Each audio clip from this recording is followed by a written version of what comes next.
하나님 말씀은 로마서 1장입니다. 로마서 1장 18절부터 32절. 로마서 1장 18절부터 32절 교도하겠습니다. 하나님의 진노가 불의로 진리를 막는 사람들의 모든 경건하지 않음과 불의에 대하여 하늘로부터 나타나나니 이는 하나님을 알만한 것이 그들 속에 보임이라. 하나님께서 이를 그들에게 보이셨느니라. 창세로부터 그의 보이지 아니하는 것들 곧 그의 영원하신 능력과 신성이 그가 만드신 만물에 분명히 보여 알려졌나니 그러므로 그들이 핑계하지 못할지니라. 하나님을 알되 하나님을 영화롭게도 아니하며 감사하지도 아니하고 오히려 그 생각이 허망하여지며 마음이 어두워졌나니 스스로 지혜 있다 하나 어리석게 되어 썩어지지 아니하는 하나님의 영광을 썩어질 사람과 새와 짐승과 기어다니는 동물 모양의 우상으로 바꾸었느니라. 그러므로 하나님께서 그들을 마음의 정욕대로 더러움에 내버려 두사 그들의 몸을 서로 욕되게 하셨으니 이는 그들이 하나님의 진리를 거짓 것으로 바꾸어 피조물을 조물주보다 더 경배하고 섬김이라. 주는 곧 영원히 찬송할 이시로다. 아멘. 이 때문에 하나님께서 그들을 부끄러운 욕심에 내버려 두셨으니 곧 그들의 여자들도 순리대로 쓸 것을 바꾸어 영리로 쓰며 그와 같이 남자들도 순리대로 여자 쓰기를 버리고 서로 향하여 음욕이 부릴 듯하며 남자가 남자와 더불어 부끄러운 일을 행하여 그들의 그릇됨에 상당한 보응을 그들 자신이 받았느니라. 또한 그들이 마음에 하나님 두기를 싫어하며 하나님께서 그들을 그 상실한 마음대로 내버려 두사 합당하지 못한 일을 하게 하셨으니 곧 모든 불의, 추악, 탐욕, 악의가 가득한 자요 시기, 살인, 분쟁, 사기, 악독이 가득한 자요 수군수군하는 자요 비방하는 자요 하나님께서 미워하시는 자요 능욕하는 자요 교만한 자요 자랑하는 자요 악을 도모하는 자요 부모를 거역하는 자요 우매한 자요 배역하는 자요 무정한 자요 무자비한 자라. 그들이 이같이 일을 행하는 자는 사형에 해당한다고 하나님께서 정하심을 알고도 자기들만 행할 뿐 아니라 또한 그런 일을 행하는 자들을 옳다 하느니라. 아멘. 기도드리겠습니다. 살아계신 하나님 감사합니다. 이 시간 하나님의 말씀을 전하고 듣습니다. 성령께서 역사하셔서 우리를 향한 하나님의 뜻을 잘 깨달아 알게 도우소서. 감사드리고 예수 그리스도의 이름으로 기도드렸습니다. 아멘.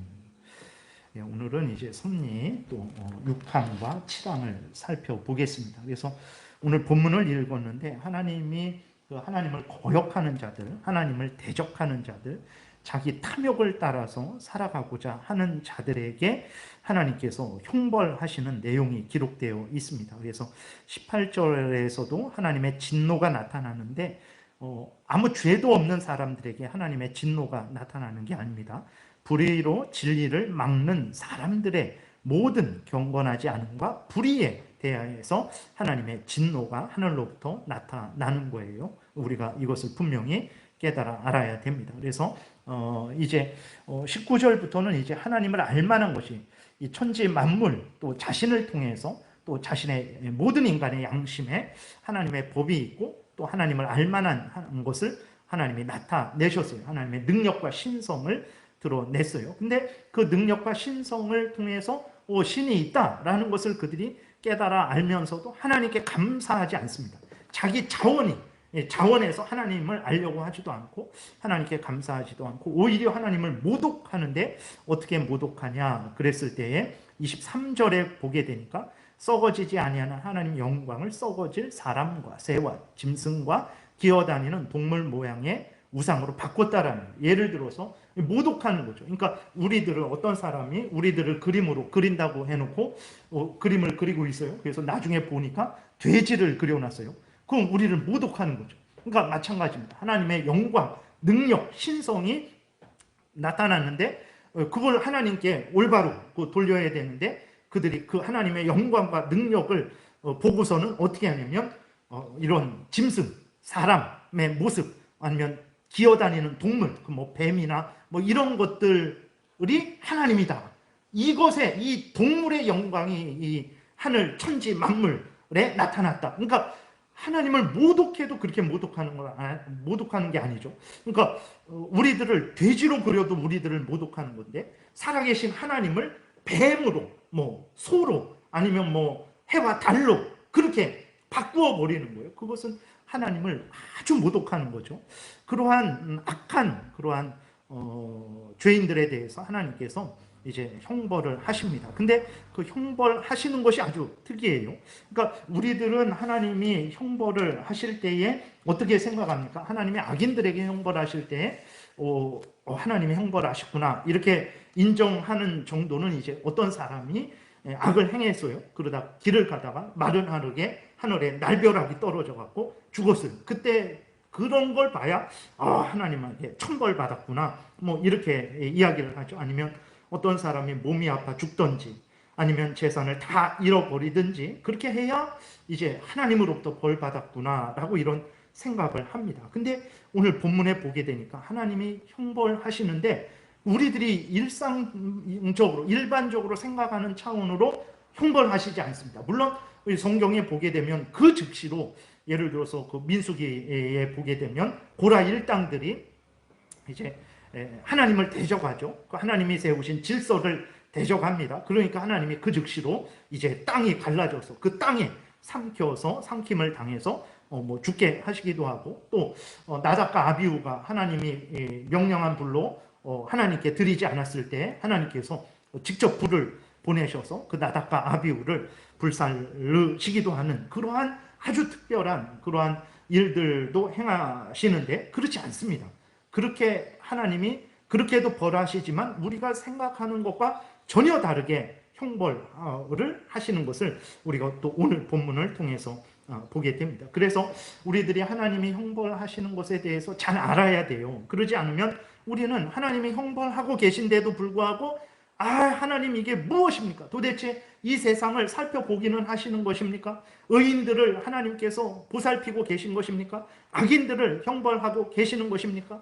하나님을 믿어도 소용없는 거 아닙니까? 이런 엉뚱한 이런 원망 불평을 하게 되죠. 그래서 우리는 하나님이 우리에게 복을 주실 때 어떤 복을 어떻게 주시는지도 잘 깨달아 알아야 되고, 동시에 하나님이 악인들에게 벌을 주실 때 어떤 벌을 어떻게 주시는지도 잘 깨달아 알아야 됩니다. 그래서 오늘 6항을 통해서 우리가 알 수 있는 것, 이제 6항을 읽을 텐데 그 본문으로 로마서 1장을 삼은 거예요. 그래서 하나님이 악인들을 어떻게 형벌하시는지에 대해서 또 살펴보는 시간을 갖겠습니다. 그래서 6항을 한번 읽어보겠습니다. 넘겨보세요. 네? 네, 네, 6항. 예, 같이 읽겠습니다. 전에 범한 죄들로 인해 그들의 눈을 어둡게 하고, 죄송합니다. 이게 앞에 빠졌어요. 그 맨 위에 악하고 불경건한 사람들에 대하여 전에 범한 죄들로 인해 그들의 눈을 어둡게 하고 마음을 완악하게 하신 의로운 재판장인 하나님께서는 그들의 이해를 밝게 하고 또 그들의 마음에서 역사할 은혜를 주시지 않을 뿐만 아니라 때때로 그들이 이미 가지고 있던 은사들까지도 거두시고, 또한 그들의 부패성이 죄를 짓도록 만드는 여러 대상들에게 그들을 노출시키신다.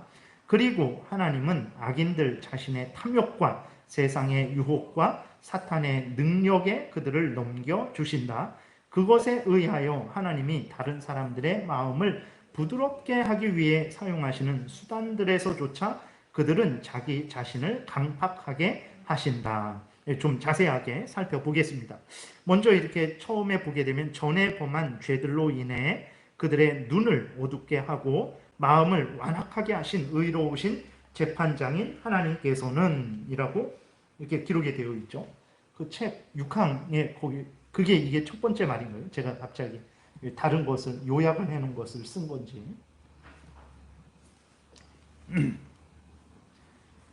5장 6항입니다.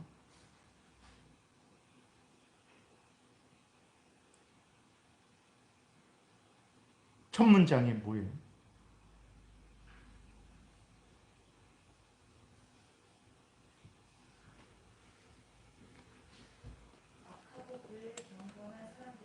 예, 그게 있죠. 그게 제가 여기 빠뜨렸어요. 맨 앞에 악하고 불경건한 사람들에 대해서 하나님이 형벌하신다라는 거예요. 그래서 우리들은 이제 분명히 기억을 해야 됩니다. 그러니까 특별히 우리가 하나님의 예정에 대해서 창세 전에 하나님이 구원받을 자를 택하고 버리실 자를 정하셨다 그랬어요. 그러니까 구원받을 자와 버릴 자를 정한 게 예정입니다.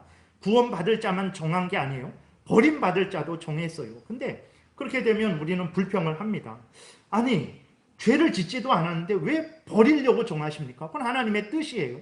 근데 이 버림받은 자들이 하나님의 진노의 형벌을 받고 지옥에 던져지는 것은 무엇이냐면 그들의 죄 때문에 그런 거예요. 그러니까 하나님이 구원받을 자를 정하시고 버림받을 자를 정하시고 구원받을 자에게는 예수 그리스도 안에서 죄 용서의 은혜와 하나님 자녀 되는 은혜를 주십니다. 근데 이 버림받을 자들에게는 그 은혜를 안 주세요.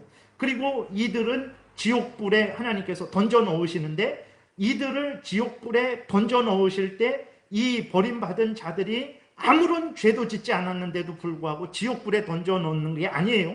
버림받은 자들로 정하셨죠. 그래서 예수 그리스도 안에서 구원받는 은혜를 주시지 않습니다. 그래서 이들은 스스로 타락을 합니다. 스스로 범죄하고 스스로 지은 죄에 대한 형벌로 하나님께 심판을 받아서 지옥에 던져지는 것이라는 것을 우리가 잊지 말아야 돼요. 그래서 악하고 불경건한 사람들에 대해서 하나님이 형벌하세요. 그래서 전에 범한 죄들 때문에 그들이 범한 죄들 때문에 하나님이 형벌하신다라는 것을 우리가 늘 잊지 말아야 됩니다. 그래서 하나님은 뭐 이렇게 죄를 짓지도 않았는데 그들에게 죄값을 치러라 이렇게 하시지 않습니다. 그리고 우리들이 태어났을 때 우리들은 어떻게 태어납니까? 원죄를 갖고 태어난다 그랬어요.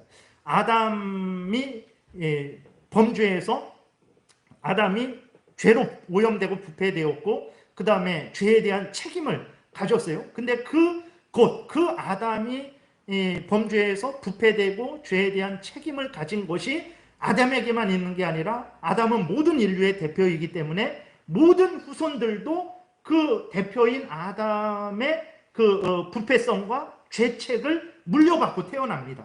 그러니까 우리가 아기가 태어났을 때 그 아기가 아무런 욕도 안 하고 뭐 눈을 흘기지도 않고 악한 일은 하나도 안 하잖아요.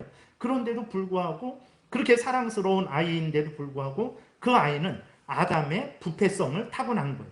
그리고 아담이 감당해야 될 그 죄에 대한 형벌도 역시 갖고 태어난 거예요. 그래서 그 원죄만으로도 영원한 지옥 형벌에 던져져 마땅하다라는 것을 우리가 잊지 말아야 됩니다. 그래서 하나님은 죄가 없는 사람을 지옥에 던지시지 않습니다. 죄가 없는데 형벌하시는 것이 아니라 악하고 불경건한 사람들에 대해서 형벌하세요. 전에 범한 죄 때문에 형벌하시는 의로우신 재판장이라는 것을 우리가 기억해야 됩니다. 그래서 전에 범한 죄들로 인해 악하고 불경건한 사람들에 대하여 전에 범한 죄들로 인해 그들의 형벌하시는데 어떻게 형벌하시냐면 그들의 눈을 어둡게 하고 마음을 완악하게 하신다 그랬어요. 놀랍죠. 그러니까 우리들은 악인들이 형벌 받을 때 앞에서 말씀드린 대로 길을 가다가 마른 하늘에서 날벼락이 떨어져서 그 사람에게 벼락이 떨어져야 하나님이 벌 주셨다 이렇게 생각을 하는데 그것만 하나님이 벌 주시는 것이 아닙니다. 하나님이 죄인들에게 벌 주시는데 그들의 눈을 어둡게 합니다. 마음을 완악하게 한다라는 거예요. 그래서 오늘 우리들이 본문을 읽었죠. 21절에 보게 되면 하나님을 알되 하나님을 영화롭게도 아니하며 감사하지도 아니하고 오히려 그 생각이 허망하여지며 미련한 마음이 어두워졌나니 스스로 지혜 있다 하나 어리석게 되어서 썩어지지 않은 하나님의 영광을 썩어질 사람, 썩어질 새, 썩어질 짐승, 기어다니는 동물 모양의 우상으로 바꾸는 이 악을 행한 거예요. 그래서 하나님께서 어떻게 그들에게 형벌을 하십니까? 24절에 보게 되니까 그러므로 하나님께서 그들의 마음의 정욕대로 그들의 마음의 정욕은 무엇입니까? 하나님의 영광과 능력, 신성을 보면서도 하나님 앞에 무릎 꿇고 하나님을 경외하는 것이 아니라 그 하나님의 영광과 능력, 신성을 썩어질 사람, 썩어질 짐승, 썩어질 기어다니는 그 동물 모양으로 바꾸어 버린 거예요. 그들의 마음의 정욕이 그런 거죠. 하나님은 없다 하고, 무슨 하나님이 계시냐? 하늘에 계시냐? 하나님은 없다. 이 뱀이 하나님이다. 이 지렁이가 하나님이다. 이 돌이, 이 나무가 하나님이다. 그건 하나님을 모독하는 거죠. 하나님이 그 영광을 보여주셨는데, 우리를 보여주셨는데, 우리가 다른 사람에게 우리를 보여줬더니 그림을 그린다고 하면서 돼지를 그려놓으면 그건 우리를 모욕하는 것과 같은 거죠. 근데 살아계신 하나님을 그렇게 모욕하는 것이 그들의 마음의 정욕입니다. 그래서 하나님이 그들에게 벌 주시는데 어떻게 벌 주십니까? 그들의 마음의 정욕대로 내버려 두시는 거예요. 참 희한한 벌이죠. 24절, 그러므로 하나님께서 그들을 마음의 정욕대로 내버려 두세요. 그렇게 되니까 어떻게 합니까? 그들의 몸을 서로 욕되게 하는 거예요. 하나님이 욕되게 해라 이런 게 아닙니다. 그래 너희들이 나를 모독하고 내가 이렇게 내 영광을, 내 능력을 보였는데 그 내 영광과 내 능력을 지렁이라고 그렇게 말을 해? 돼지라고 그렇게 말을 해? 너희들이 그렇게 나를 모독하냐? 그러면 너희들 마음대로 한번 살아봐라. 이렇게 하나님이 그들의 마음에 정욕대로 내버려, 그 더러움에 내버려 두시니까 그 죄인들이 하나님의 은혜가 있어야 그 죄를 깨닫고 죄를 미워하고 죄를 멀리 하는데, 하나님이 은혜를 내려주시지 않으니까 그 죄 가운데 그냥 내버려 두시니까 더욱더욱 죄로 더 이제 범죄하는 자들이 되는 거죠. 그래서 오늘 로마서 1장에서 어느 정도까지 그들이 범죄를 하게 되냐면, 하나님이 너무나 상식적으로 이 세상 질서를 만드셨죠. 남자와 여자를 창조하셨어요. 그래서 한 남자와 한 여자가 결혼을 해서 가정을 이루고 생육하고 번성하는 것을 인류의 가장 근본으로, 교회의 가장 근본으로 만드셨는데, 그건 너무나 공부 안 해도 됩니다. 그거는 모든 인간들이 하나님이 알려주신 거예요. 근데 자기들의 탐욕스러운 더러운 죄 속에 그들이 자꾸 그 안에 머무르게 되니까 하나님이 정하신 그 남자와 여자의 질서도 없다 그러는 거예요. 그 질서도 없다 그러면서 어떻게 합니까? 순리대로 남자와 여자가, 한 남자와 한 여자가 결혼을 하는 그것이 아니라 영리로 어떻게 합니까? 여자와 여자가, 남자와 남자가, 한 남자가 많은 여자를, 한 여자가 많은 남자를, 이러한 온갖 그러한 더러운 하나님의 그 질서를 어겨가면서 그 죄악을 이제 행하는 거죠. 26절에서도 하나님이 똑같은 형벌을 내리시, 이 때문에 하나님께서 그들을 부끄러운 욕심에 내버려 두셨으니 그랬어요. 그들의 죄 가운데, 부끄러운 욕심 가운데 내버려 두시니까 그들의 여자들도 순리대로 쓸 것을 바꾸어서 영리로 쓴다 그랬어요.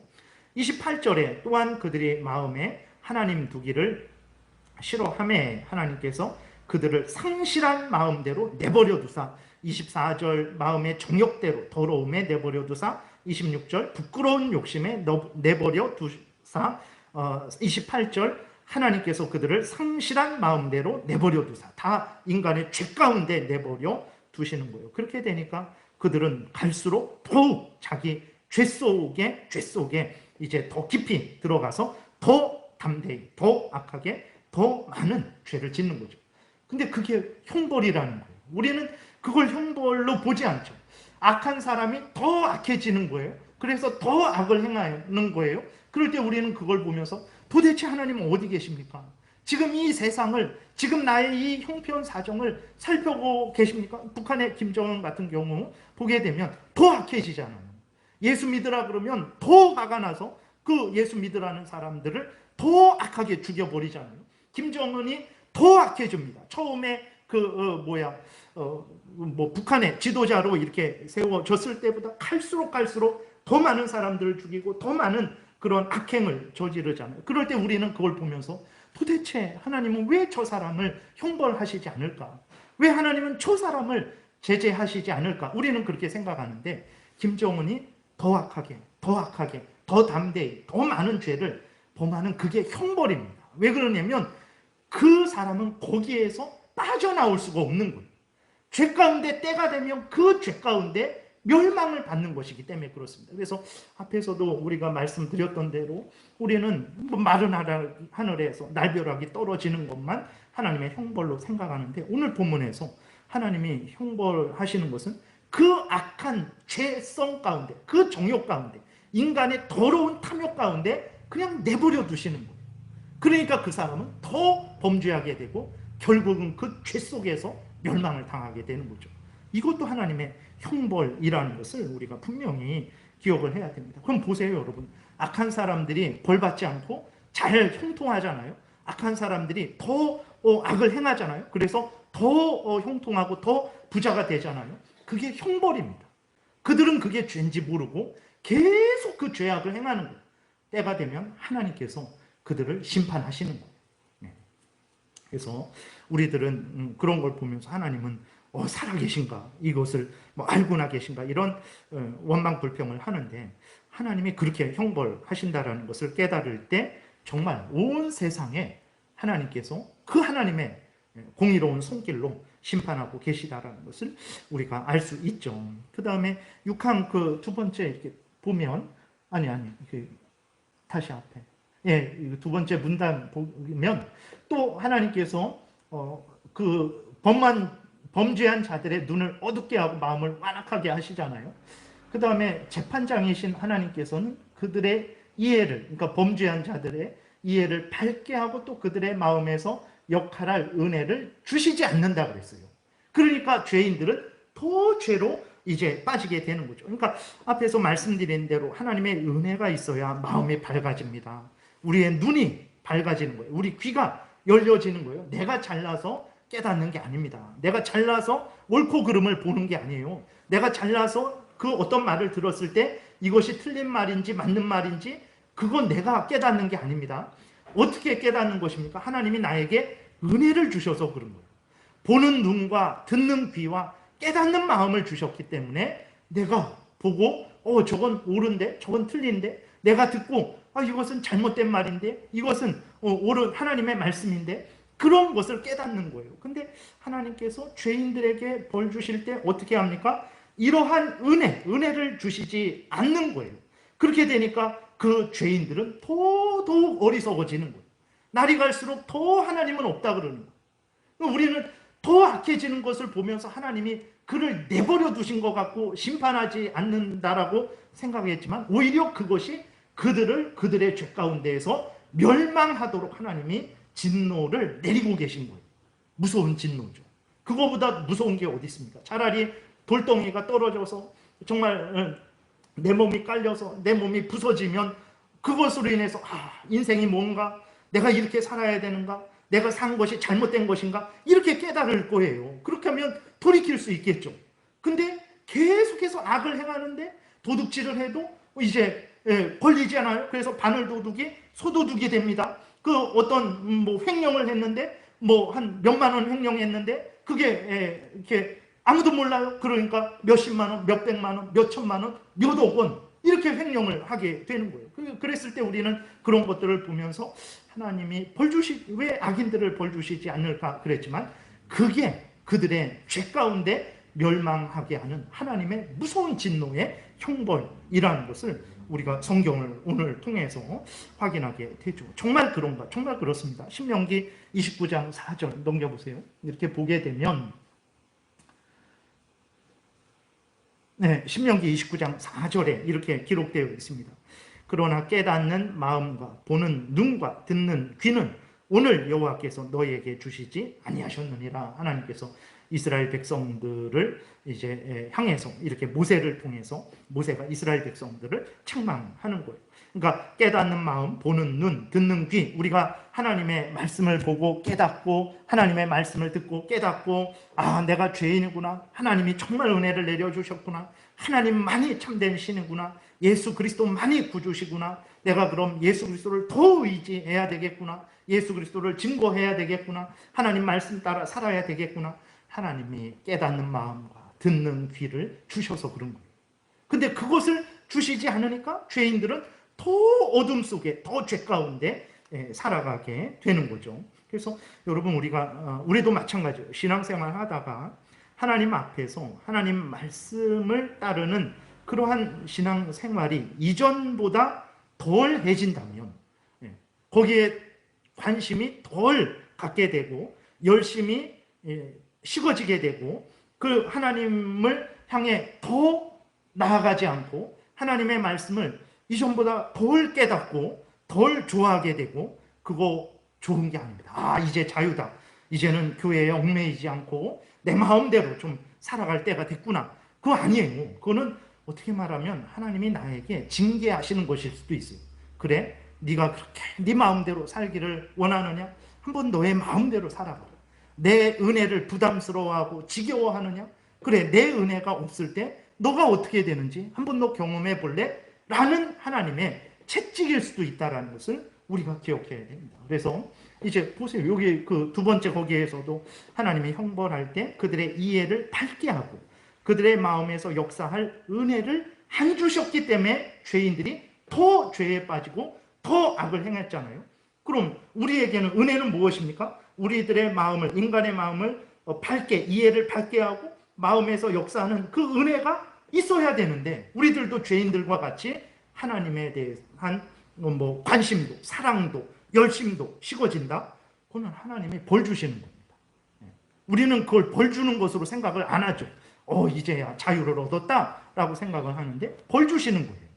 그래서 하나님이 상 주실 때 어떤 상을 어떤 방식으로 주는지, 하나님이 벌 주실 때 어떤 벌을 어떤 식으로 주는지 잘 깨달아 알아야 성경의 근거예요. 그래서 세상에서 잘못된 그러한 기복신앙 같은 것에 오염되면 안 되는 거예요. 그래서 무엇이 복입니까? 그저 잘 되는 게 복이에요. 그 잘 안 되면 그거는 복이 아니에요. 그러나 이게 좀 이따 살펴보겠지만 지금 이렇게 살펴볼게요. 그러면 그 6항에서 보게 되면 또 어떤 벌을 주시냐면 그들의 부패성이 죄를 짓도록 만드는 여러 대상들에게 그들을 노출시키신다 그랬어요. 그러니까 그 죄인들을 형벌하실 때, 벌 주실 때 어떤 벌을 주시냐면 지금 악이 내 안에서 부글부글 끓고 있잖아요. 그 악이 부글부글 끓고 있는데 그 악이 발휘될 수 있는 그 기회로 인도하시는 거예요, 하나님. 그래서 그 기회를 얻어서 그 악이 완전 폭발을 하게 하는 거죠. 그러니까 우리들은 일반적으로 그 죄인들도 그렇고 다른 사람들이 봤을 때 그것은 악인이 성공한 것으로 생각을 하는데 오히려 그것은 하나님의 진노가 나타나는 거죠. 너가 얼마나 악한 죄인인지, 여기에 대한 하나님의 얼마나 큰 심판이 있을 것인지를 하나님이 증거하시는 거예요. 네가 이래도 하나님 앞에서 죄인이 아니라고 말할 수 있느냐? 여기에 대해서 반드시 내가 때가 되면 형벌할 것이다. 이렇게 하나님께서 하나님의 진노를, 형벌을 나타내세요. 그래서 열왕기하 8장에 보게 되면 여기 이렇게 있습니다. 하사엘이 이르되, 무슨 말이냐면 아람 왕이 병들었어요. 그리고 그 신하 하사엘이 있었는데 하나님이 이 하사엘을 왕으로 세울 계획을 세우십니다. 그러니까 엘리사도 이해를 못하죠. 그러면서 엘리사에게 하사엘이 왕이 될 것이다 라고 이렇게 말을 해라. 그런데 엘리사가 그것 때문에 울어요. 왜 우냐면 이 하사엘이 왕이 돼갖고 무슨 일을 하냐면 온갖 악행을 저지릅니다. 그래서 이스라엘 백성들을 수없이 죽이고 이스라엘 나라에게 아주 큰 피해를 주는 거예요. 그러니까 그 하사엘이 악한 자인데 그 숨은 악이 발휘되도록 하나님께서 그를 왕으로 세우시는 거죠. 그러니까 왕으로 세운 건 잘못된 게 아니죠. 그 은혜죠. 왕이 된 건 은혜잖아요. 근데 하사엘이 악하니까 왕이 되니까 그 왕의 자리에서 자기의 악을 펼칠 수 있는 그 기회를 악용하는 거죠.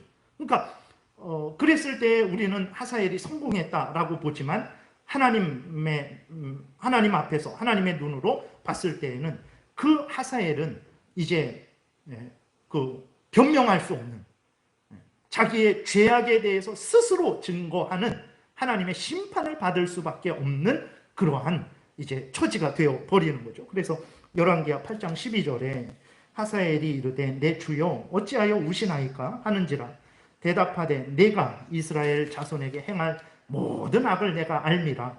내가 그들의 성에 불을 지르며 장정을 칼로 죽이며, 그러니까 하사엘이 왕이 되어서 이렇게 이스라엘 백성들에게 악을 행한다라는 거예요. 칼로 죽이며 어린아이를 맺히며 아이벤 부녀를 가르리라. 엘리사는 그걸 본 거예요. 하나님이 알려주셨으니까. 이 하사엘이 얼마나 악을 행할지 그거를 알려주셔서 엘리사가 그 하사엘을 보면서 우는 거예요. 근데 지금 하사엘은 신하입니다. 신하. 13절 하사엘이 이르되 당신의 개 같은 종이 무엇이기에 이런 큰 일을 행하오리이까. 엘리사가 그런 말을 했을 때 뜨끔했겠죠. 자기가 얼마나 사악한 자인지 자기는 알고 있었을 거예요. 근데 엘리사가 이제 자기의 죄성을 지적을 하니까 이스라엘에 대한 원한을 품은 것을, 때가 되면 내 이스라엘을 가만두지 않겠다라는 그 악을 품은 것을 엘리사가 지적을 한 거죠. 하나님을 통해서 엘리사가 그것을 깨닫고 지적을 한 거예요. 그랬을 때 하사엘은 뜨끔했겠죠. 근데 뭐라고 말합니까? 나는 당신의 개 같은 사람입니다. 제가 어떻게 이러한 큰 일을 행할 수 있겠습니까? 저는 그러지 않을 것입니다. 라고 이 하사엘이 핑계를 대는 거예요. 그러니까 13절 다시 보면 하사엘이 이르되 당신의 개 같은 종이 무엇이기에 이런 큰 일을 행하오리까 하더라. 엘리사가 대답하되 여호와께서 내가 아람 왕이 될 것을 내게 알게 하셨느니라. 이렇게 엘리사가 말을 해요. 실제적으로 어떻게 됩니까? 그래서 그 하사엘이 왕이 돼요.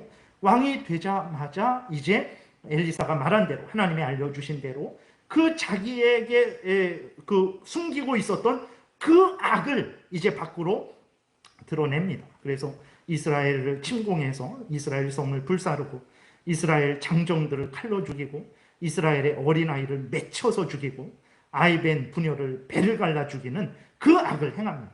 그러니까 우리가 그랬을 때 그것을 보면서 우리는 하나님이 우리를 돕지 않는다, 이스라엘을 하나님이 구원하지 않는다, 물론 그 악을 이제 겪게 되니까 이스라엘 입장에서는 그렇게 말할 수 있겠죠. 그러나 또 그 하사엘을 봤을 때 다른 사람들은 하사엘이 이제 성공해서 원수를 갚는구나 라고 이렇게 생각을 하지만, 오히려 그것은 하나님이 하사엘의 숨은 죄악을 드러내셔서 하사엘로 하여금 하나님의 심판을 피하지 못하도록 그 하사엘이 죄인이라는 것을 하나님께서 드러내시는 거죠. 물론 또 그것을 통해서 하나님은 이스라엘 백성들의 그 패역함, 배은망덕함, 그 하나님을 거역함에 대해서 또 형벌을 하시는 것이 되는 것입니다. 그러니까 우리들이 이 땅에서 살아갈 때에 진짜 중요한 게 뭡니까? 내가 왕이 되는 것. 이 세상에는 내가 왕이 되는 것이 중요하죠.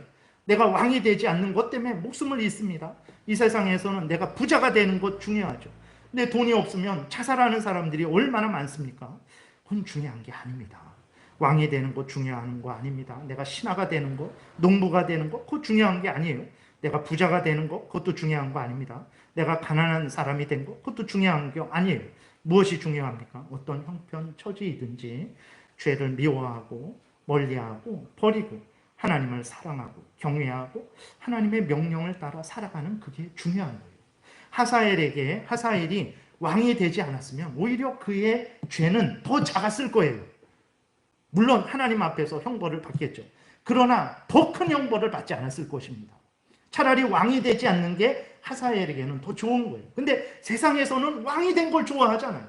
근데 왕이 되어서 그 악함을 펼쳐서 하나님의 진노가 더 크게 그에게 임하게 됐는데, 왕이 된 게 뭐가 중요합니까? 차라리 신하로 그냥 살다 죽는 게 훨씬 낫을 뻔했던 거죠. 그러니까 우리들은 하나님이 우리들에게 복 주실 때 어떤 복을 어떻게 주시는지, 그리고 하나님이 죄인들을 형벌하실 때 어떤 벌을 어떻게 주시는지 잘 깨달아 알아야 됩니다. 그래서 대통령이 됐을 때 어떤 사람은 그게 복일 수 있어요.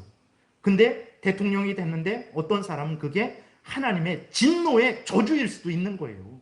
대통령이 된 것, 그것만 보지 마시고 그것을 통해서 하나님이 이루시는 것이 무엇인지, 나타내시는 것이 무엇인지를, 그것을 깨달아 알아야 되는 것입니다. 그래서 우리들이 가난할 수도 있고 부할 수도 있어요.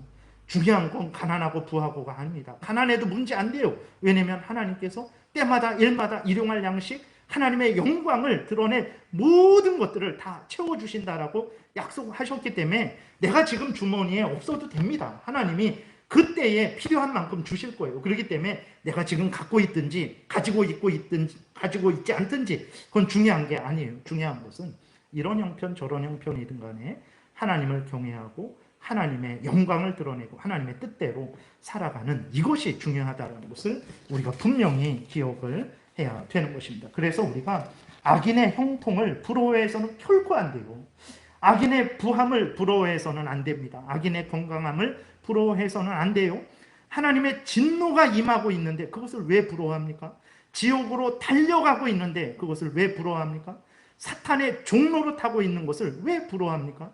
세상에 썩어 없어질 자랑거리들, 안목의 종욕거리들, 육신의 종욕거리들을 갖고 자랑하는데 그것을 왜 부러워합니까? 그리스도인들이 악인의 형통을 부러워하는 것은 그만큼 하나님과 하나님이 주시는 은혜를 중시하고 있지 않다라는 거예요. 그것은 그만큼 하나님의 은혜를 모르고 있다라는 거예요. 엉뚱하게 지금 하나님이 벌 주고 있는데 복 받고 있다라고 생각하고 하나님이 복 주고 있는데 나는 벌 받고 있다라고 생각하는 어리석음 가운데 있는 것을 스스로 증거하는 것입니다. 그래서 우리가 생각하고 말하고 행동하는 것 내 마음대로 세상에서 말하는 대로 생각하고 말하고 행동해서는 안 됩니다. 하나님이 성경에서 알려주시는 대로 생각하고 말하고 행동해야 돼요. 어떤 일을 판단할 때에도 보고 평가할 때에도 내 마음대로 보고 평가해서는 안 됩니다. 성경의 근거에서 보고 평가해야 되는 것입니다. 그 다음에 보게 되면 그 6항에서 또 그 문항에서 어떤 것이 있냐면 그리고 하나님은 악인들 자신의 탐욕과 세상의 유혹과 사탄의 능력에 그들을 넘겨주세요. 근데 그것이 인간적으로 봤을 때는 벌 받는 게 하나도 아니에요. 그냥 자기 탐욕을 실현하는 저 사람 진짜 흥하고 있네, 형통하고 있네, 이런 차원으로 보이는 거예요. 근데 그리고 그들이 그래서 더 악을 끼치는 것을 보면서 이제 하나님이 벌을 하시지 않는 것처럼 느껴지기도 하는데 아닙니다. 자신의 탐욕을 따라서 탐욕을 성취하는 삶을 살아간다면 그것은 하나님이 그 탐욕 가운데 내버려 두신 것이라는 것을 우리가 분명히 생각해야 됩니다. 그래서 시편 81편에 넘겨보세요. 보게 되면 이렇게 기록되어 있어요. 나는 너를 애굽 땅에서 인도하여 낸 여호와 내 하나님이니 내 입을 크게 열라 내가 채우리라. 하나님이 이스라엘 백성들에게 이 은혜를 주신 거예요. 내가 너희들의 구원자다. 내가 너희들의 하나님이다. 너희들 나에게 요구해라. 기도해라. 무엇이든지 원해라. 내가 너희들에게 큰 은혜를 주겠다. 이렇게 하나님이 말씀하시니까 11절에 보게 되니까 이스라엘 백성들이 뭐라고 응답합니까? 내 백성이 내 소리를 듣지 아니하며 이스라엘이 나를 원하지 아니하였도다. 그랬어요. 싫습니다 하나님. 필요 없습니다 하나님. 우리는 우리들 하고 싶은 대로 살아가겠습니다. 이렇게 하나님의 은혜를 거절한 거죠. 그러니까 하나님이 그 이스라엘 백성들을 어떻게 벌 주십니까? 12절.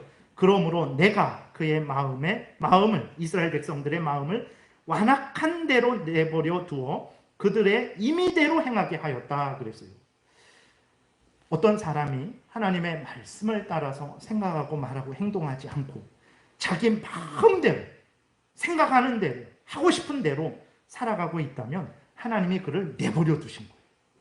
여러분, 부모가 그 자녀를 감싸고 보호하고 지키고 인도하는 게 복입니까? 아니면 자녀가 그냥 네가 나가서 먹든지 말든지 죽든지 살든지 그냥 네 마음대로 해라, 이것이 복입니까? 자녀는 부모의 손에 붙들려 있는 게 복이에요. 근데 하나님이 그렇게 원하지 않는 이스라엘 백성들을 내버려 두신 거죠. 근데 이스라엘 백성들은 어리석어서 멸망하는 줄도 모르고 내 마음대로 이제서야 자유를 얻게 되었다. 내 마음대로 살게 되었다. 라고 그렇게 그들은 생각했던 거죠. 오늘날 이렇게 생각하는 그리스도인들도 많아요. 벌을 받고 있는데 그것을 벌이 아니라 자유로, 복으로 생각을 하는 거죠. 참으로 우리가 깨어 있어야 됩니다. 데살로니가후서 2장 10절에는 더 무섭습니다. 사탄의 능력에 그들을 넘겨주신다 그랬는데 정말 그런가? 데살로니가후서 2장 10절에 보게 되니까 불의의 모든 속임으로 멸망하는 자들에게 있으니까 앞에 하나님의 진노가 뭐 이렇게 있겠죠. 이는 그들이 진리의 사랑을 받지 아니하여 구원함을 받지 못합니다. 이러므로 하나님이 미혹의 역사를, 사탄의 역사를 그들에게 보내사 거짓 것을 믿게 하심은 진리를 믿지 않고 불의를 좋아하는 모든 자들로 하여금 심판을 받게 하려 하심이라. 그러니까 하나님의 그 진리, 복음의 말씀을 거절하고 거역하고 자기의 탐욕대로 살고자 하는 자들에게, 그래? 그러면 너희들 탐욕대로 살아라. 내가 진리, 생명의 말씀, 구원의 말씀을 알려줘도 너희들이 그것을 거절해? 그러면 사탄의 그 말을 한번 너희들 따라가 봐라 라고 하나님이 사탄에게 내어주신다라는 거예요. 그러니까 그들은 자기 마음대로 사악한 생각, 적그리스도적인 생각, 적그리스도적인 행동들을 하면서도 내가 내 마음대로 살아간다라는 그러한, 그래서 나는 자유다라는, 지옥으로 달려가면서도 그런 생각을 하고 있는 거죠. 무서운 거예요. 그래서 결국은 그들이 어떻게 됩니까? 그 6항 끝에 보게 되면 그것에 의하여 하나님이 다른 사람들의 마음을, 그러니까 하나님이 이렇게 그 하나님을 거역하는 자들에 대해서 형벌하실 때 그들의 죄 가운데, 그래 너희들이 그렇게 죄를 회개하지 않고 돌이키기를 원치 않고 죄 가운데 있기를 원하느냐? 그럼 죄 가운데 있어 봐라. 이렇게 하나님이 내버려 두시는 거죠. 그것에 의하여 하나님이 다른 사람들의 마음을 부드럽게 하기 위해 사용하시는 수단들에서조차 그들은 자기 자신을 강팍하게 한다는 거.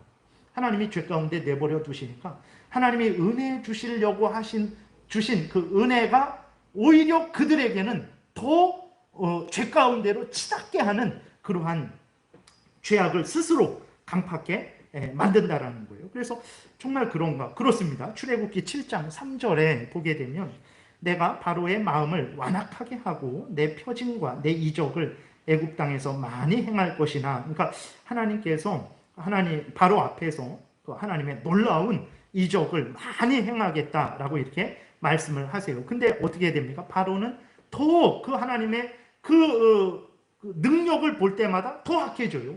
첫 번째 재앙을 보고서는 더 악해집니다. 두 번째 재앙을 보고 더 악해져요. 세 번째 재앙을 보고 더 악해져요. 10번째 애굽의 모든 장자들이 다 죽었어요. 자기의 맏아들도 죽었어요. 그럼 이제는 고꾸라져야 되는데 그러지 않습니다. 더 악해져갖고 군사들을 이끌고 홍해까지 쫓아왔다. 결국은 어떻게 됩니까? 홍해에서 수장당하는 형벌을 받는 거죠. 출애굽기 8장 15절에도 보게 되면 이렇게 기록되어 있어요. 그러나 바로가 숨을 쉴 수 있게 됨을 보았을 때 하나님이 재앙을 내리시니까 바로가 숨 못 쉬고 고통스러워합니다. 그래서 바로가 부탁하니까 모세가 하나님께 기도해서 재앙을 이제 거두어 가셨어요. 이제서야 숨 쉬잖아요. 근데 그러면 내가 좀 똑바로 해야 되겠다. 이게 아니라 마음을 더 완강하게 해서 하나님을 거역했다 그랬어요. 출애굽기 8장 15절 다시 보니까 그러나 바로가 숨을 쉴 수 있게 됨을 보았을 때에 그의 마음을 완강하게 하여 그들의 말을 듣지 아니하였으니 여호와께서 말씀하신 것과 같더라 그랬어요. 그러니까 하나님이 재앙을 거두시는 거 얼마나 큰 복입니까? 우리들이 잘못해서 재앙을 받고 있다가 하나님이 재앙을 거두셨어요. 아유, 하나님 감사합니다. 다시는 죄 짓지 않겠습니다. 다시는 하나님 제가 나쁜 길로 가지 않겠습니다. 우리는 오히려 회개하는 기회가 되잖아요. 근데 바로는 재앙을 거두니까 더 악해지는 그러한 죄를 짓는 거예요. 참 하나님의 은혜가 없으면 이렇게 인간은 한없이 죄를 짓습니다. 지옥에 가서도 형벌을 받으면서도 지옥에 가서 하나님의 그 진노의 형벌을 받을 때 지옥에 있는 사람들이 아이고 하나님 잘못했습니다라고 그러겠습니까? 그러지 않아요. 일을 간다 그랬습니다. 일을 가면서 왜 하나님께서 나에게 이 형벌을 받게 하셨는가 하면서 하나님을 저주하고 원망할 것입니다. 인간의 죄악은 그래요. 벌 받는다고, 교육받는다고, 뭐 착하게 인격적으로 대한다고 죄가 사라지는 것 아니에요. 죄는 오직 예수 그리스도의 보혈로, 성령의 거듭나게 하심으로, 하나님의 은혜로, 능력으로만 없이 할 수 있는 거예요. 그렇기 때문에 교회는 선명하고 분명해야 됩니다. 오직 예수 그리스도를 믿어야 죄 용서를 받고 하나님의 사람이 된다라는 다른 거 전할 필요 없어요. 아주 성경에서 말하는 분명한 그것을 전하면 되는 거예요. 그 다음에 이제 이런 경우가 많죠. 예수 그리스도께서 나사로를 살리셨어요. 나사로가 살아난 것을 보고 하나님을 경외하는 사람들은 얼마나 기뻐했습니까? 근데 나사로가 살아난 것을 보고 그 바리새인들 사두개인들은 어떻게 했습니까? 예수를 더 죽여야 되겠다. 이거 사람들이 예수를 더 따르니까 이 예수를 빨리 죽이지 않고는 안 되겠다 해갖고 예수를 더 죽이려고 더 계획을 하고 더 악해졌어요. 그러니까 하나님이 은혜를 내려주셨는데 하나님의 택한 백성들에게는 그 은혜가 더 풍성한 은혜의 계기가 되는데 악한 자들에게는 더 악을 행하는 그러한 계기가 되는 거예요. 놀라운 거죠. 앞에서도 김정은 이야기했지만 어떤 사람에게 예수 믿으세요, 예수 믿으세요라는 말이 어떤 사람에게는 죄에서 해방받고 사탄의 종로로 타는 데서 해방받고 지옥 형벌에서 해방받고 영원한 천국을 이제 상속받는 은혜의 말이 돼요. 근데 김정은에게 있어서 예수 믿으세요라는 말은 이 사람들을 가만둬서는 안 되겠다. 더 오히려 예수 믿는 사람들을 완전히 그냥 씨를 말려야 되겠다라고 하는 더 범죄하게 되는 그러한 것이 되는 거죠. 하나님의 은혜가 없어서 그런 것입니다. 그래서 베드로전서 2장 7절에도 보게 되면 그러므로 믿는 너희에게는 보배이나 예수님이 그렇죠. 예수님을 믿는 사람에게는 예수님이 얼마나 정말 좋은 분이십니까? 보배예요. 그러나 믿지 아니하는 자에게는 건축자들이 버린 그 돌이 모퉁이의 머릿돌이 되고 또한 부딪히는 돌과 걸려 넘어지게 하는 바위가 되었다 하였느니라. 그들이 말씀을 순종하지 아니함으로 넘어지나니 이는 그들을 이렇게 정하신 것이라. 하나님의 여기 예정도 다 들어있습니다. 근데 어쨌든 오늘 본문에서 인용하는 것은 예수님이 믿는 자들에게는 보배예요. 그러나 믿지 않는 자들에게는 아주 걸어가지 못하게 하는 걸림돌, 자꾸 나를 부딪혀서 넘어지게 하는 아주 귀찮은 돌이 되는 거죠.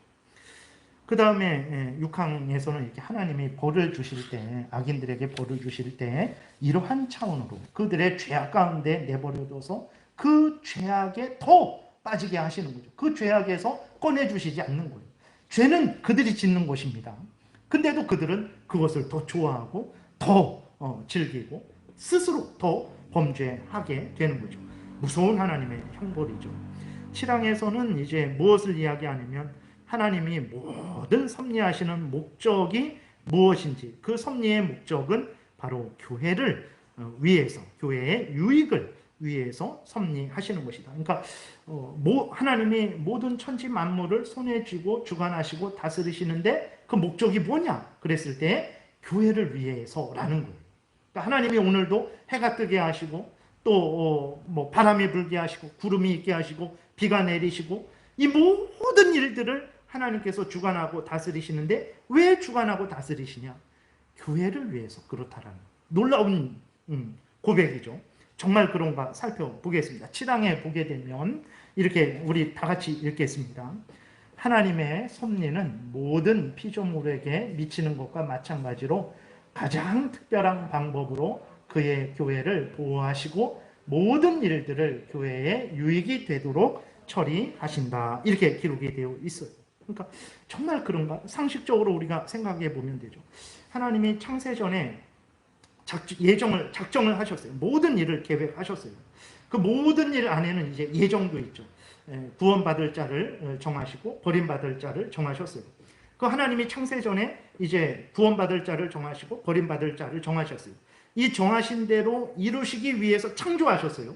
창조하신 것은 하나님께서 계획하신 것, 하나님의 영광을 드러내는 거죠. 근데 그 구체적으로 보게 되면 구원할 자를 예수 그리스도 안에서 구원하고 버릴 자를 자기들의 죄에서 멸망받도록 정하신 거죠. 이 정하신 일을 이루시기 위해서 창조하신 거예요. 그러니까 작정도 구원받을 자에게 유익한 거죠. 예수 그리스도 안에서 구원받는 것이니까 교회를 위한 거예요. 구원받는 자들, 그들이 하나님의 택한 백성들이죠. 그들의 모임이 교회죠. 교회를 위한 거예요. 그 다음에 이것을 이루시기 위해서 창조하신 거잖아요. 창조를 왜 하신 것입니까? 하나님이 구원받을 자를 구원하시고 버림받을 자를 버리기 위해서 창조하신 거예요. 그러니까 창조도 구원받을 자들에게 유익을 한 거죠. 그 다음에 창조한 것들을 그냥 내버려 두지 아니하시고 하나님께서 손에 쥐고 다스리십니다. 왜 손에 쥐고 다스리십니까? 창세전에 정한 그대로 이루어지게 하시려고. 구원받을 자는 구원받고 버림받을 자는 버림받게 하시려고. 이 모든 것들을 통해서 하나님의 영광이 드러나게 하시려고. 그래서 섭리도 결국은 교회를 위한 것이 됩니다. 종말에 무엇이 이루어지겠습니까? 창세 전에 구원받을 자를 구원하시려고 했던 계획, 버릴 자를 자기들의 죄 가운데서 형벌하실 그 계획이 그대로 이루어지는 거죠. 그러니까 종말도 결국은 교회를 위한 거가 되는 거예요. 모든 것들은 교회를 위한 거가 되는 것입니다. 물론 그렇다고 지금 일반 사람들이 저주를 받냐? 그러지 않죠. 하나님의 한없는 은혜를 받고 있는 거예요.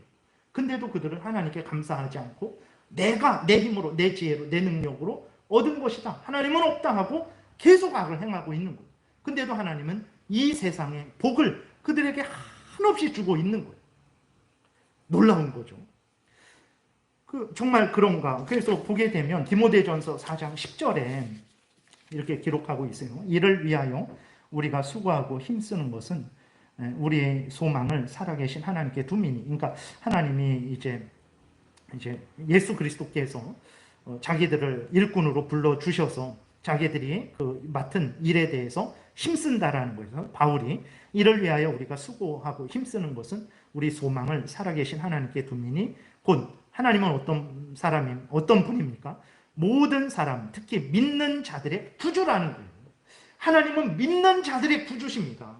믿는 자들의 아버지예요. 믿는 자들의 산성이요, 방패요, 피난처가 되시는 하나님이십니다. 그런데 믿지 않는 자들에게는 어떤 하나님이십니까? 공의에 심판하시는 하나님이에요. 정말 하나님은 믿는 자들의 하나님이에요. 믿는 자들이 교회입니다. 교회 그랬을 때에는 믿는 자들을 이야기하는 거예요. 우리들은 너무 개인적으로만 생각을 해요. 그래서 교회 그러면 또 건물을 생각하고, 아닙니다. 교회는 믿는 자들의 모임이 교회인 거예요. 하나님의 택한 백성들이 교회입니다. 물론 개인도 교회지만 정말 하나님은 믿는 자들의 구주시다라고 이렇게 말씀을 하죠. 그렇죠. 예수 그리스도도 믿는 자들의 구원자십니다. 성령 하나님도 택한 백성들, 양자된 자들의 성령 하나님이십니다. 삼위일체 하나님은 믿는 자들의 하나님, 교회의 하나님이시죠. 아모스 9장 8절에 보게 되면 보라, 주 여호와의 눈이 범죄한 나라를 주목하니 내가 그것을 지면에서 멸하리라. 하나님이 하나님을 거역하고 대적하는 범죄한 나라들을 멸하겠다 하세요. 그런데 이스라엘에 대해서는 어떻게 하십니까? 그러나 야곱의 집은 온전히 멸하지는 아니하리라. 여호와의 말씀이니라. 보라, 내가 명령하여 이스라엘 족속을 만국 중에서 체질하기를 채로 체질함 같이 하려니와 그 한 알갱이도 땅에 떨어지지 아니하리라. 하나님이 이스라엘 백성들이 범죄해서 그들에 대한 책망을 하십니다. 근데 책망을 하더라도 하나도 잃어버리지 않게 하신다는 거예요. 하나도 그 땅에 떨어지지 않게 하신다는 거예요. 근데 다른 이방 나라들은 지면에서 멸해버리겠다라는 거예요. 근데 이스라엘은 하나님이 한 알갱이도 떨어뜨리지 않겠다라는 거예요. 이스라엘은 교회를 의미하는 거예요. 하나님의 모든 택한 백성들을 의미하는 거예요. 하나님의 역사가 이런 거죠. 로마서 8장이 있나요? 네. 보게 되면 우리가 알거니와 하나님을 사랑하는 자, 곧 그 뜻대로 부르심을 입은 자들에게는 모든 것이 그랬어요. 내 가난도, 내 부함도, 내 무지도, 내 무능도, 모든 것들을 통해서 하나님이 하나님을 경외하고 복이 되게 하신다라는 거예요. 근데 하나님의 택함을 받지 못한 자들은 앞에서도 말씀드렸죠. 죄에서 구원을 받으세요, 예수를 믿으세요 라는 말을 줘도 그것이 그들에게는 형벌의 근거가 되는 거예요. 더 악해지니까. 이사야 43장에 있습니다. 대저 나 여호와 내 하나님이요 이스라엘의 거룩한 이요 내 구원자입니다. 내가 애굽을 너의 성량물로 구스와 스바를 너를 대신하여 주었노라. 그러니까 이스라엘이 중심이고 애굽과 구스, 스바는 조연들이에요. 이스라엘을 위해서 만든 거예요. 그것들을 이스라엘을 위해서 주겠다라는 거예요. 인류 역사가 교회를 위해서 존재하는 것입니다. 이렇게 말하면 진짜 미친 사람들처럼 우리 그리스도인들을 생각하겠죠. 그러나 이 성경에서 그렇게 얘기하는 거예요. 물론 일반적인 것들을 무시하고 멸시하지는 않습니다. 그러나 그 모든 것들은 교회를 위해서 하나님이 사용하고 계신 거예요. 4절, 내가 내 눈에 보배롭고 존귀하며 내가 너를 사랑하였은즉 내가 내 대신 사람들을 내어주며 백성이 내 생명을 대신하리니 두려워하지 말라. 내가 너와 함께하여 내 자손을 동쪽에서부터 오게 하며 서쪽에서부터 너를 모을 것이며 14절 너희의 구속자여 이스라엘의 거룩한 이 여호와가 말하노라. 너희를 위하여 내가 바벨론에 사람을 보내어 모든 갈대아 사람에게 자기들이 연락하던 배를 타고 도망하여 내려가게 하리라. 바벨론이 일시적으로 하나님의 뜻 가운데 이스라엘을 징계했지만 그는 바벨론을 위한 게 아니다. 너희들을 위한 거다. 때가 되면 내가 바벨론을 면해버리겠다. 다 도망가게 하겠다. 내가 너를 다시 불러들여겠다. 구원하겠다. 하나님이 정말 그렇죠. 이스라엘 택한 백성들의 교회의 하나님이라는 것을 우리는 확인하게 됩니다. 그런데 오늘날 우리가 역사 가운데에도 그렇고 지금 우리 교회의 대한민국의 교회의 모습을 보면 초라하죠. 우한폐렴 시기에 교회가 이제 얼마나 조롱을 당하고 멸시당하고 위협당했는지 모릅니다. 아주 그냥 진짜 동네 북보다도 더 정말 그 침을 당했죠. 그런데 문제는 무엇입니까? 지금도 교회의 모습은 처참해요. 외부의 위협 때문에 처참한 것이 아닙니다. 공권력의 위협 때문에, 그 다음에 우한폐렴 때문에 처참한 게 아니에요. 왜 처참합니까? 교회를 구성하고 있는 우리들 때문에 처참한 거예요. 그러니까 그리스도인들 때문에 교회가 처참한 거예요. 왜 이런 말을 합니까? 결국은 지금에 와서 드러난 것은 무엇입니까? 하나님을 사랑한다는 것이 마음과 뜻과 정성과 목숨을 다 한다라는 것이 결국은 우리들이 대부분 말로만 하는 것이라는 것이 드러났기 때문에 그래요. 우한폐렴 때문에 공권력의 위협 때문에 우리는 예배를 드리지 못한다고 했어요. 근데 보세요. 지금 어떻습니까? 우한폐렴도 거의 사라졌어요. 공권력의 방해도 거의 사라졌어요. 근데 우리들의 모습은 어떻습니까? 그럼 그것 때문에 예배를 못 드립니다. 하나님 정말 이것들을 없애주세요. 하나님의 은혜 가운데 이제 그것들이 영향력을 우리에게 끼치지 못하게 하셨어요. 근데 우리들은 그대로 가만히 있죠. 새로워지지 않죠. 옛날 이스라엘의 모습과 거의 흡사합니다. 정말 우리 교회의 민낯이 드러난 거예요. 우리들의 신앙의 수준이 밝히 드러난 거예요. 자원함으로, 감사함으로 신앙생활하지 않았던 거예요. 습관적으로, 억지로 그러다가 그렇게 하지 않아도 되는 그러한 이유들이 생겼었죠. 그래서 그렇게 하지 않았던 거예요. 그러다가 그 이유들이 사라졌어요. 그러니까 우리들의 본 모습만 남았던 거예요. 이러한 수준의 교회죠. 세상에서 손가락질을 당하고 멸시를 당하는 것은 당연하죠. 근데 교회를 욕하려고 그렇게 이야기를 한 게 아니라 놀라운 하나님의 은혜를 말씀을 드리려고 하는 거예요. 놀라운 것은 무엇이냐면 이러한 교회를 하나님이 사랑하신다. 이렇게 우리들의 수준, 하찮은 수준, 진짜 겉과 속이 다른 수준, 말로만 하나님을 섬기는 그러한 우리들이잖아요. 북한의 그리스도인하고 우리랑 비교해서 정말 우리가 그들 앞에 어떻게 쓰겠습니까? 우리들은 너무나 부끄러운 사람들이죠. 그런데 하나님이 이러한 우리들을 불쌍히 여기시고 사랑하신다. 이러한 우리들을 위해서, 북한에 있는 그리스도인들만을 위해서가 아니고 이렇게 하찮고 초라한 정말 수준 이하인 하나님 앞에서 배은망덕한 우리들을 위해서도, 우리들이 잘났다라는 게 아닙니다. 그러니까 이 상태대로 살아가도 된다, 이걸 말하는 게 아니에요. 이렇게 참 한없이 부족한 우리들인데도 하나님이 북한 그리스도인들만 사랑하시는 게 아니라 우리들도 사랑하셔서 오늘도 해가 뜨게 하시고 오늘도 해가 지게 하시고 바람이 불게 하시고 식물이 자라게 하시고 그것을 먹고 우리가 힘을 내게 도우시고 이러한 은혜를 주신다라는 거예요. 놀라운 거죠. 그러니까 하나님이 이렇게까지 교회를 사랑하신다. 그래서 아직까지 이야기한 모든 섭리들, 하나님이 악인들에게 이런 벌을 주시는 것도 왜 주십니까? 교회를 위해서 주시는 거예요. 교회를 지키고 보호하시기 위해서. 모든 하나님의 섭리, 그러니까 작정도 창조도 섭리도 종말도 모든 것들도 교회를 위하는데 우리의 수준은 너무나 수준 이하고 너무나 배은망덕한 수준이죠. 그런데도 하나님이 불쌍히 여기시고 용서하시고 다시 새 힘을 주시고 은혜를 내려주시는 거예요. 하나님의 섭리의 목적, 교회를 위한다는 얼마나 놀랍고 놀라운 말씀입니까? 이 칠항을 이렇게 인간들이 생각해서 사변적으로 한 게 아니라 앞에서 계속해서 말씀을 드렸잖아요. 이렇게 아모스라든지 뭐 이렇게 이사야라든지 정말 하나님이 교회를 위하는 그러한 성구의 근거에서 이러한 고백이 나오게 된 거죠. 어찌 우리가 하나님께 감사하지 않을 수 있겠습니까? 어찌 우리가 마음과 뜻과 정성과 목숨을 다하지 않을 수 있겠습니까? 구약 때에도 그렇고 신약 때에도 그렇고 지금도 교회가 존재하는 것은 우리들의 잘남 때문이 아닙니다. 하나님이 용서하시고 또 용서하시고 은혜 주시고 또 은혜 주셨기 때문에 그런 거예요. 이 은혜를 언제까지 주십니까? 참 종말 때까지 주실 거예요.